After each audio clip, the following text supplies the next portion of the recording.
How's it going, everybody? I got another technique video for you. This one's not going to be anywhere near as in-depth or difficult to grasp, I think, as the Yomi pass. That one was pretty theoretical, to be honest, and math gamers are definitely going to have things to argue about. But math gamers are going to like this one. This one comes a lot from my experience, and this is something that, when it comes to the build order, watching it in practice was a lot easier for me to understand. I'm going to hopefully give a little bit of a visual. Hopefully, by now, if you've watched a lot of gameplay video, you'll have noticed a lot of these patterns, and a lot of this seems really obvious. But this is the number one thing I think that bridges the gap between your average beginner, your typical newcomer, and somebody who is experienced in the game. This is the biggest sort of skill gap that can really determine games, because we all know that an early build, your first turn build, can really set the tone for the entire game. What a lot of decks been obsessed with, especially in the past. Like, the lower the level of interaction, the lower the power level of singular card interaction, the more important multiple resources are. So previous formats, set one, set two, set three, very often dominated just by the resource game. That was the world we lived in, right? But so technique number 4, the build order. What does build order mean? When you play a foundation as a form, you build it during the end phase. It's going to go to your staging area. That's going to be how we pay for checks to play cards, to pass up certain abilities. We're going to pay the difference by committing foundation to play cards. Basic resource system. Most crucial on early turns, but it can be important after a poke turn as well. So your build order is something you have to pay attention to when you're trying to play resources, and normally committing one resource, for one turn until it readies again, to build another resource is almost always worth it. But we want to avoid it when we can, right? So your build order is really important because it can determine on subsequent turns how many resources you'll have going into a rival turn. But on turn one, the first turn of the game, it's really going to set the tone for what kind of hands you can play on turns 2 and 3. And it's going to really set the tone for what your rival has to prioritize as well, too, right? So most of these examples coming up are with the intent that you're going first. These are in a vacuum. These are without knowledge of, cards that you'd have to hold that are matchup dependent. But this is step number 1, getting lots of resources so you can play lots of cards. That is step 1, and especially when you're going first. Because there's a couple key terms, and a lot of them really, or one of them really applies to going first here. So some of the key terms we're going to be using are guaranteed. This is a foundation you cannot fail to check for. This should realistically, hopefully, fingers crossed, be the first foundation we're playing on turn 1. To be really the first foundation you're playing on a lot of turns, but we'll get to that later. Risk. Risk is anytime you involve a foundation you might fail the check for. So when you're taking risks, we're talking about failing the check primarily. We've got extra review, so this is a card that you will certainly fail the check for, but we're calling it an extra review because it's clearly a card we don't want in our hand. We know we're going to fail it. We're playing it on a 7 turn 1. We're playing our 2 difficulty card way too late in the string, and it's just because it might be a dead card, or it's not something that we want to focus on playing turn 2. We want to increase our odds of having attacks on turn 2, entering the enhanced step, pushing that player 1 advantage most often. Not something you're going to do very often going second. Right? You're not going to fail a card intentionally going second. That one less on the rival's turn, unless your hand is super clunky. But ignorant bliss. This is when all foundations you play might fail. Also see not playing around. So when people don't play around their 2 checks, don't play around their 1 checks. 1 checks are very hard to play around. They're very unappealing to play around. Opting not to play a 2 difficulty foundation guarantee it is a big risk that you have to take. So a lot of times players will still just play their 2 difficulty foundation, hope that they don't check it, and that is for all intents and purposes, that's a legitimate strategy. That is something that I've seen hands where, looking at the quality involved, I would certainly be playing a 3 difficulty card, right? Because it is that important. And I have also seen more often than not, the vast majority of times, where playing that card that could fail first means you're actually going second, you're actually going third, a lot of people say, right? And it incurs too much risk. So this is not one I would advise for new players at all. But if you do engage in it, just understand the risk that you're taking. But there are times where ignorant bliss is necessary. And then what I like to call a free spin. Free spin is a foundation that might fail, but because your rival can't attack you next turn, there is a greater reward than risk. So I get pretty sad sometimes when I fail, my extra +1 high block 0 diff, and then I don't draw another good high block mod for the rest of the game. So these do still come with some risk. Calling them a free spin might be a little bit much, but I mean, we're talking very small odds here. And again, the reward of having a 6th foundation, reward of having, an extra 1 difficulty because you checked a 6 or something like that, because you got to keep in mind your own deck's composition, right? I've played a lot of 2 difficulty cards on a 6 because I had no other foundations going. I had my 4 guaranteed, and I'm like, well, I got 6 checks, right? So that free spin, because I don't care necessarily if I have that specific 2 difficulty foundation for the rest of the game. I just want an extra resource, and I understand that I've got a 3 in 50 chance to hit it, right? However many 6 checks I'm running versus whatever's left in my deck, but it is a chance. So free spins are always kind of nice, and something I see a lot of players not recognize. Watching new players play, they think that failing any card is bad, right? And that's something that you have to understand is just a mechanic you can utilize to your advantage. So the full house method, this is by far the most common method. When I first started playing, it's the one that I always go back to, and it's got a very easy metric. You're playing around 3s and 5s. What does the full house look like? Typically plays the first 3 foundations on a maximum difficulty of 3, and then plays the final 2 foundations on a difficulty of 5. So it might look like a 3, 3, 3, 5, 5, or if you don't have any 3 difficulty foundations, it'll be a 2, 3, 3, 5, 5. The main thing is those first 3 are guaranteed, and the second 2 incur some risk. So 0 difficulty foundations can be played at the end, giving you kind of a bonus full house, I guess. It doesn't really work with the poker analogy, but a 3, 3, 3, 5, 5, 5 is pretty typical as well, especially back in an era where we didn't necessarily value 0 diffs as much. With correctly identifying which 2 difficulty and which 1 difficulty play in the last few spots, it's really paramount to this early build strategy, because after the 3rd foundation you start taking risks. So this is one that involves a little bit of understanding of your matchup, right? A little bit of card evaluation, but it is recognizing putting the best foundations first, right? Is going to be a #1 skill you're going to have in any card game. Recognizing which cards to prioritize is kind of a next level thing. So right now, for an entry level player, I would focus exclusively on just the numbers involved. It was much more prevalent in the ancient times when 0 difficulty foundations weren't a staple in every deck. They pretty much never had text.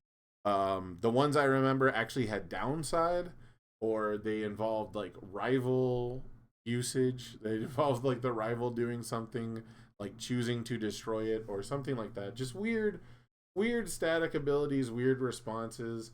So in a world where you might not even have a 0 difficulty foundation in your deck, which does seem kind of crazy to think about. Some symbols didn't even have a 0 diff that was in standard. If I'm not mistaken, when I first started playing, some of the symbols did not have a legal 0 difficulty foundation. So at the time, this was something a lot more decks had to do, was 3, 3, 3, 5, 5. I do think you'll see a lot more of the guaranteed 4 build that we'll talk about in a little bit later, but You know, occasionally you'll only have a 0 diff and not a 1 diff.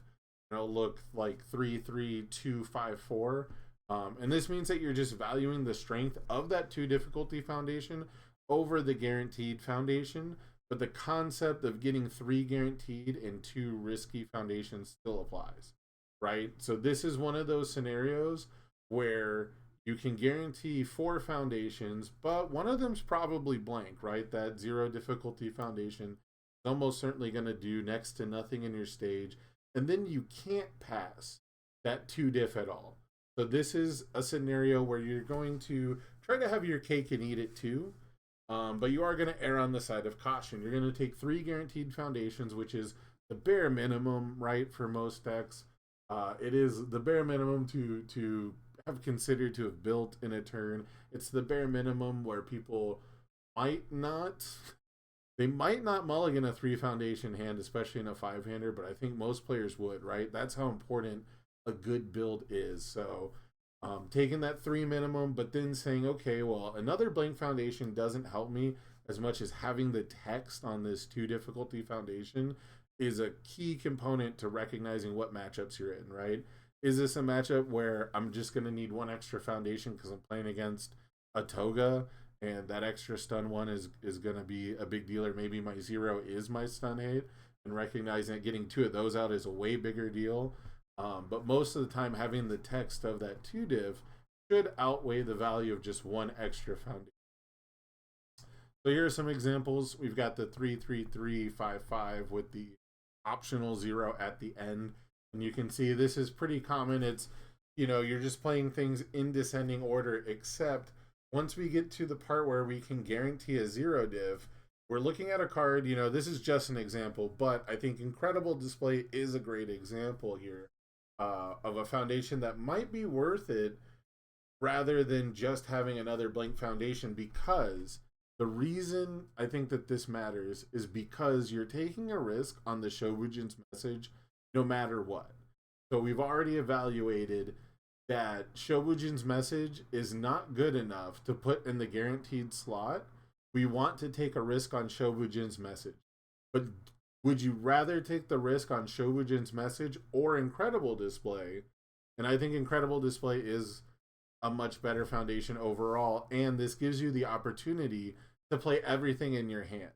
If you play the guaranteed 0 difficulty foundation, you don't have the opportunity to essentially what we might call high roll, unless you have 6 checks in your deck, but we're operating with 3s and 5s, right? The full health method is based around 3s and 5s, so you want to look at, can I play every foundation in my hand? Is it the most likely way or the most risk-free way? No. But is this the only way we're going to play 6 foundations going first? Yes. And so when you want to take that risk, and when your foundations are good enough, this is an excellent way, especially with the rules the way that they are now, where your opponent cannot attack you while you have no cards in hand.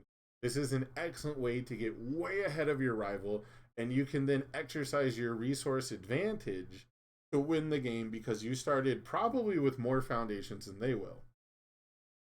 When you've got only 0s in your hand, it's going to look more like the 3-3-2-5-4 example. And this is, again, just saying, if I play the Pro Hero before the Incredible Display, if I cannot pass Incredible Display because I've drawn 2 of my 6 checks in this example, right? Maybe I only have 2 more in the deck. I'm not feeling lucky. Maybe I've checked 1 on the way here, so we know that there's none left in the deck. The likelihood is so low. And by the time you get to play this 4th foundation, you think, I'd really much rather have the Incredible Display. And if the Incredible Display passes, you can opt not to play the Pro Hero, and then you have a +1 block in your hand in case the rival's deck is really weak to it. I know Ryukyu decks would almost rather have the +1 high block to refill on the rival's hand and to trigger Incredible Display, right? So recognizing that you now have a pivot play, you're now protecting the most likely thing to stay in your hand is number 10 Pro Hero, which is a +1 high block. You're prioritizing that. If I end up with cards stuck in my hand, they're the cards I want to have in my hand. It's not necessarily just how many foundations can I guarantee in a row, right? Having incredible display in your hand, especially if this isn't a turn one build, definitely not going to feel as good as having a number 10 pro hero most of the time. So these are just examples that have a lot of different reasoning behind why you might do it this way. But if it's turn one, you're almost definitely just putting the pro hero down. You're going to have 4 or 5 foundations almost guaranteed, and we're prioritizing having that minimum 3, but also taking a route where we have the opportunity to build all 5. And again, these are examples where we don't have a lot of 4 checks in our deck. We're operating on 3s and we're operating on 5s. So this is a method I called the special guest. We've got you've got a special guest that might be coming to dinner, but we are going to be filling up our plate as much as we can here. So who is the special guest? The special guest is when you focus on guaranteed low difficulty foundations, treating the 5th and 6th spots as free spin. So it'll most often look like a 2, 3, 3, 3, 5, 5. This is when we're opting to play the guaranteed zeros, right? So the special guest is the opportunity a lot of times to get a illustrious 6 build with a lot of zeros and a lot of low difficulty curve foundations. This is the most common way I see to build 5 or 6 on turn 1 in the modern era, especially if you're going second and you are playing a character like Ryukyu, who's got a lot of draw power even when building foundation. It's an absolute favorite of 6 hand size aggro decks. Even when going second, you know, they've got that one extra card in their hand. And I've just seen so many Togas in my life build 6 foundations, hold 1 card, and just believe in their ability to block 1 time, have 28 health. And that's getting scarier and scarier to do. So I don't know how much I would suggest this going second, but currently going first, there's pretty much no punishment. So it does require the majority of the hand to be below 2 difficulty. So you do have to take that into account. And again, this is sort of the shift from the ancient times with the full house method to a time where lower difficulty foundations are much better than they used to be, frankly. It's almost a required style of play for decks with 2 checks.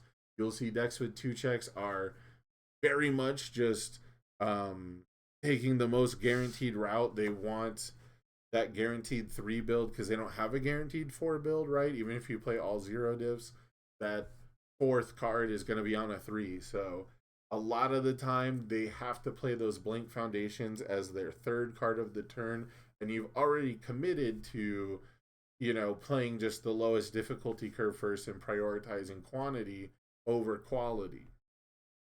Some examples might look like this. So we've got 2, 3, 3, 3, 5, 5, which is, you know, again, this is just a very typical build style. You've got all your high difficulty foundations in a row.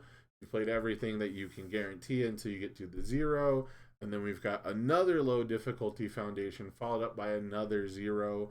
So this is another opportunity to build 6 on turn 1, right? But this is doing it without a 3rd 2 diff. So you've got to recognize again, how can I play all the cards in my hand? This seems very obvious once you see people doing it, but I see a lot of players get tripped up and they play their 2 diffs and then they play their 1 diffs and they play their 0 diffs, and at some point they're going to fail that Shobujin's message on a 4, and they're going to lose the opportunity to have that guaranteed foundation and take more opportunities to extend their build. And then if you have a 2 check in your deck, you're probably going to go for a 2, a 1, a 0, a 0, and then you might play a 2 diff. I think it's actually supposed to be a 1 diff. I got my example wrong here.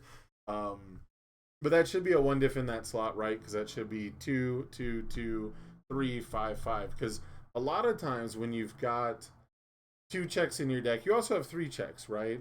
So recognizing that the likelihood to check a 3 is still present there and playing around, you know, some more of your attack checks is a smart idea. So just because you have 2s doesn't necessarily mean you immediately jump from 2s and 5s like you would in the full house method. I do think it's pertinent to play things on a 3 as well. Very embarrassing. I left the 2 diff in there where there should be a 1 diff, but The example numbers are correct. 2, 2, 2, 3, 5.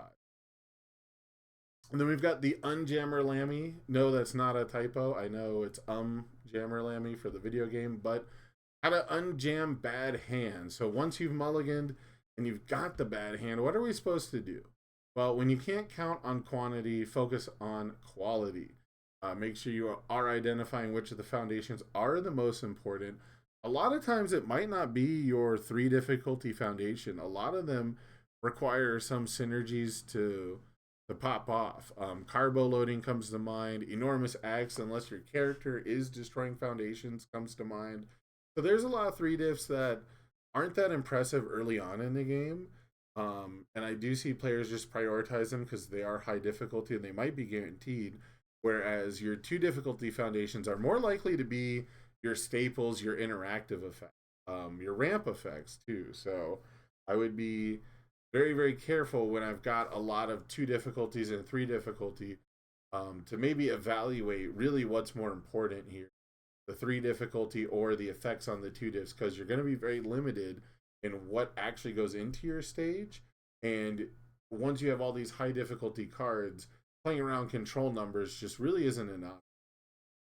Sometimes playing a 3 diff as a 3rd card is your best chance of success. 3, 3, 5, 5, 5 can be a good way to try and get the best of both worlds. So this one is when you've got really nice 2 diffs, but you also have a 3 diff, and we're looking again for the only way am I going to get a 5 build. This is the only way I can take a bunch of risk to get a 5 build.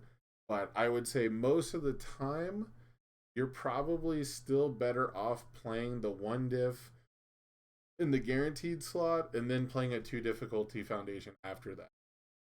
You're settling for probably a much worse stage with a lot of the same risk though. So I don't, the difference between having that 1 guaranteed foundation versus whether you check a 3 1 card different can be make it or break it, right? But again, these have to be really good foundations because I think that 3 build is the minimum. But if these are all really, really difficult hands to play through and you really need everything that's in your hand on the board, sometimes putting that 3 diff in the 3rd slot is a good way to say, well, I've got the 2 best effects, but this is the only way I can build 5 on my turn 1. Traditional wisdom does say to always work with guaranteed resources first, but depending on the number of checks in your deck that aren't a 3 or 5, taking note of the possibilities can turn bad luck into an amazing board state. So this is the example of the 3, 3, 3, 4, 6. This is something I do a lot in casual games. And when it pays off pretty big. And that's recognizing when I do have a couple 6 checks, and when I do have kind of a clunky hand, and especially a deck where I've got a lot of 4 checks too. If I'm playing the void symbol, notably, I think order still runs around with more 4 checks in the average deck. So, recognize that we can play things guaranteed on a 3. There is some risk around a 4, and 5s aren't as present. And then the last card in my hand is obviously going to be a very high difficulty, high risk. But again, this is based around turn 1 builds. They can't punish me for trying. And hey, maybe you've got discard synergies like risky encounters. So even just forcibly milling 1 extra card or having 1 extra card in your discard pile might matter too. We talked about a little bit of extra review. Make sure you're paying attention to your extra synergies. So take note of the possibilities that can turn a clunky hand into, well, actually all my cards are high difficulty and have good text. Remember that if you don't play any 4 checks though, that a difficulty of 4 and 5 are basically the same on turn 1, right? So what that means is if the only checks in your deck are 3s and 5s, there's no 4 check. If you play something on a 4, you're going to fail it at the same rate that you played it on a 5. So don't be afraid to mix things up and recognize what kind of risks you're actually taking. Don't just automatically play highest difficulty to lowest difficulty in that order. The examples I have here are the 2, 3, 5, 5, 5. So this is one where maybe you've got 2 copies of the same foundation, playing a guaranteed monster aggression and then having another incredible display and having only a 4 build might not be that impressive for you. It might not be that important. Characters that like carbo loading oftentimes do rely on it to get their offense going. but they're usually not the most early game focused deck, right? Ymir having a carbo loading versus having it on turn 2, really not the biggest deal. So it really kind of depends on what deck you're playing, but there are some decks where having that 5 build is still really important, and recognizing when, recognizing when I need to get this 5 build and not going carbo loading, weapon clash, 2 diff, 2 diff, 1 diff, right? Like there's just, if you've got no 4 checks, there's a lot of extra risk you're actually taking there. So I think that this is a very unlikely scenario with the 2, 3, 5, 5, 5, but sometimes this is the order in which you have to play things. So I wanted to include it as an example, just for anyone who's seen something like this and is trying to figure out why you would do it in this order. Again, it's pretty rare that you wouldn't just go for the 3rd guaranteed foundation and settle for building the carbo loading on a later turn, but these cards are just example cards.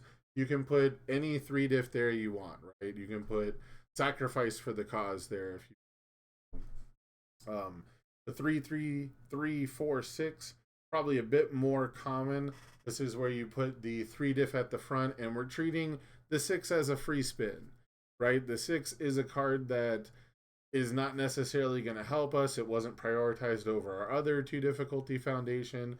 We might have 4s. We might prioritize monster aggression over an incredible display, right? Especially if we're going first, we might want that +1/+1 if we've got like a crazy city rampage turn or something. I don't know. Again, it's just an example. But that would be where we value our 1 diffs over the 2 diff and recognize where the variance in our control checks are coming from. The T spiller. So this is when you have nothing to hide. This one is, I like to refer to as safe, innocent, and without guile. Not Linoko, of course, but anyways. Playing around bad checks can be an immediate tell to your rival. When you play things sort of out of order, it's pretty obvious why you would do that. So playing low difficulties before higher difficulties is a pretty unmistakable tell for 1 checks. The example here being a 1, a 1, a 4, a 5, and a 5. These are obviously orders that you would have reversed if you couldn't check lower than a 3. So being aware of that, this is more of being aware when your rival's doing this to you.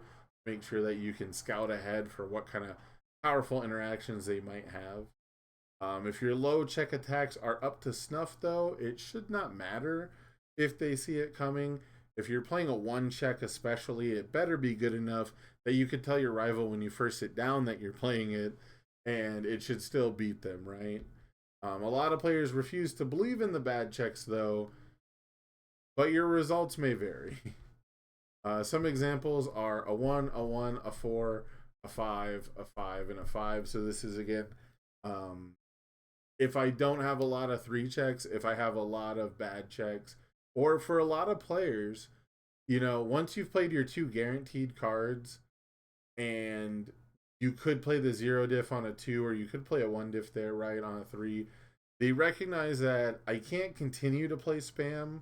I need to play some high impact foundations, and a lot of times for a lot of people, once you're taking any risk of failure, it's worth it to risk it all, right? So if there's even a chance I'm going to fail the blank foundation, I might as well be attempting to play the foundation with the best text. So that is a mentality to have. That's something to be aware of. And again, this is more of recognizing why you might have seen this before in the past. And someone didn't have the chance to fully explain. It's hard to explain this stuff on the fly. I get asked this a lot, actually, when I stream. So, recognizing why they might play things this way is they've already taken all the guarantees that they can get, and they are going to assume some risk anyways. So you might as well play the good ones. And then we've got another way to play around it, which is the 1-1-3-5-5. And this is paying more respect to the fact that you might have a 1 check in your deck. You might have some copies of a 1 check, but the rest of your checks are probably going to be 3 checks, right? They're probably going to be 3s primarily. So you get the 2 guaranteed, and then the next risk that you take is, only if I check a 1, but not if I check a 3. So I think this one's more common, and this is what I would recommend to players who are attempting to play around a 1-check. But if that 2 diff is really good, gotta remember this game is all about pushing your luck and assessing what risk you're supposed to take and when to take it. So don't forget to use your extra reviews. I've talked about a little bit throughout this talk before. Failing extra foundations to have a more aggressive turn 2 can be the key to success, especially versus more defensive decks. You can attempt actions with form abilities and appropriate responses. I am here on turn 1 is always kind of funny. You might end up clogging your pool, but you'll probably get a bonus foundation, and that's cool. But if you want to play a Seething Anger on a 5, and if it passes, that's cool. You get to draw a card, and if not, so what? We don't want it in our hand for next turn, or we want to draw other cards, right? Seething Anger is already a card meant to filter out of our hand, go through our deck faster, mill more cards into our discard pile. Why not play it on turn 1? This is a huge game changer when it works out for you. Just getting dead cards from an early hand out to get extra reviews, get an extra card draw can be absolutely monumental. Failing cards for a block too. Beyond turn 1 builds, failing cards for a block helps you empty your hand. You can fail attacks beyond turn 1 to help recover from 4 build turns. When you're in that position, it's really bad. I'm not gonna lie, but sometimes you just gotta play 3 foundations turn 2, and then play an attack on an 8 and fail it and hold 3 more attacks or something like that, and trust that you're not going to be able to block more than 3 times, right? We're trying to get 2 foundations. So when you're playing a slower deck, when you're playing a deck that needs a good big foundation base for a later game strategy, sometimes playing your foundations out and then just failing an attack can be a big deal. Poke turn structure. I want to talk a little bit about this for after you play an attack and then you have to build out. I see a lot of unnecessary risk taken in these situations. So most obviously this involves 1 or 2 attacks, and then foundations in descending difficulty order, 5-5, 4, 5-5, something like that. A lot of decks get punished for trying to force everything on a 5 though. For the whole turn, the odds are not with you to check a 5-5-5, 5-5-5. And I see so many people try to do it, and when it works, it's so frustrating. So I get it. And a lot of times on turn 2 and things like that, you're very much going to be willing to commit 2 foundations one of these times. But a lot of people get tunnel visioned. I myself am guilty of it. The risk reward of getting these foundations into my stage and surviving 1 turn where I'm committed out is pretty enticing. But the likelihood of checking 6 5s in a row, I mean, you guys are running a third of your deck as attacks. I don't know what to tell you. After a singular attack, I like to play a guaranteed foundation almost always, and then my 3-diff a lot of the time. So this can help me be flexible when committing 2 foundations might not be worth an additional 1 build.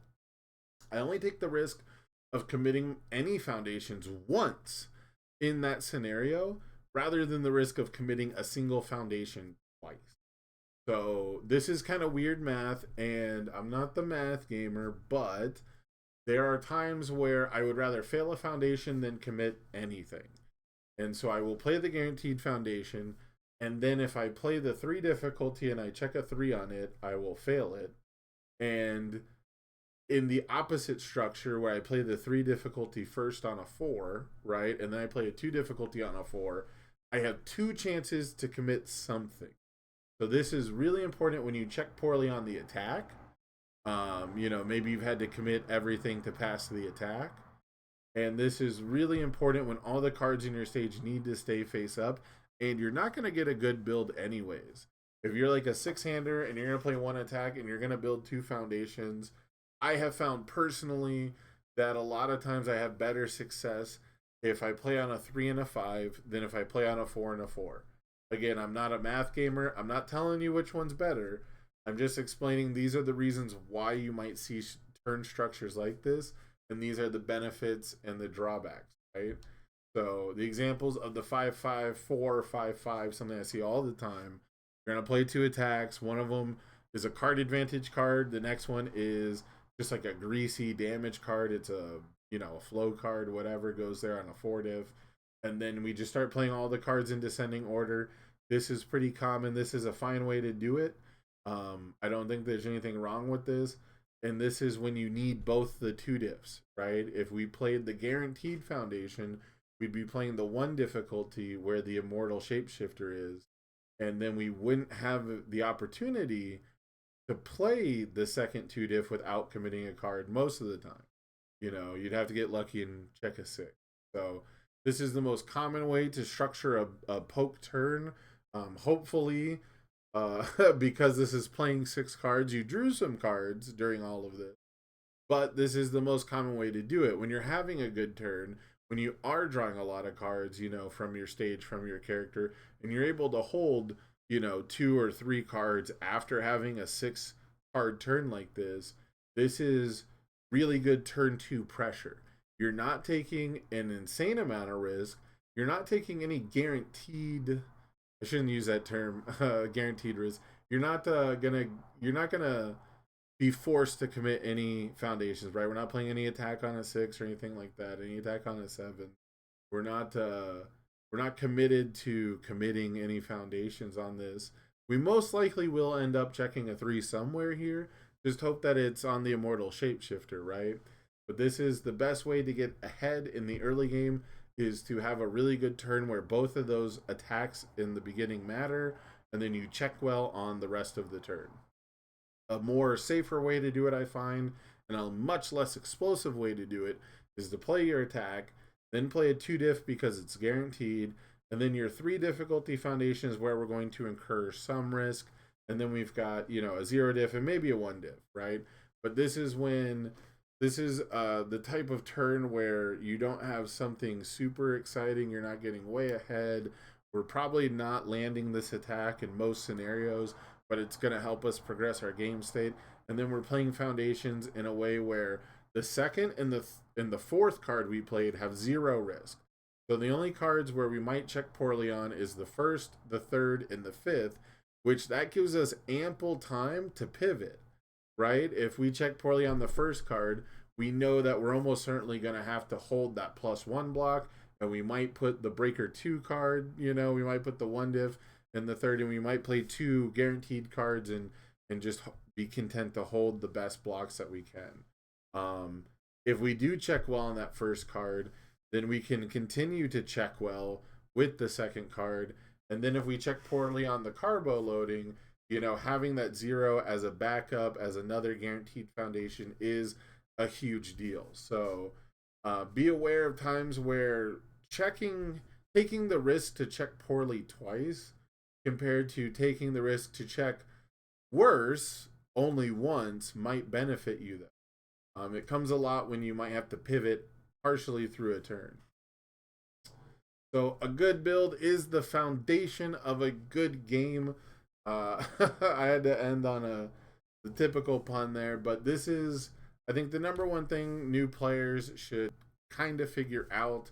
Hopefully these examples, these visualizations helped you if you haven't quite grasped it, or maybe you just haven't had the opportunity to play a whole lot of games yet and build turns are still kind of giving you trouble. If you find that you're not building at least 4 foundations every game, definitely take a look at some of these representations with the special guest and all that good stuff, because I guarantee you, if you start warping your early game and your mulligans, which will be another technique that we talk about in a future video, if you start warping your early game around getting to that 5 build, getting 5 foundations out, and you figure out how to do it with your deck, you will start to see a lot more success than you have in the past. Anyways, guys, I hope you liked this one. I hope you show this to anyone who's struggling with early turn builds, and I hope it helps them have a lot more fun with universes. And I'll see you guys in the next video. Peace out.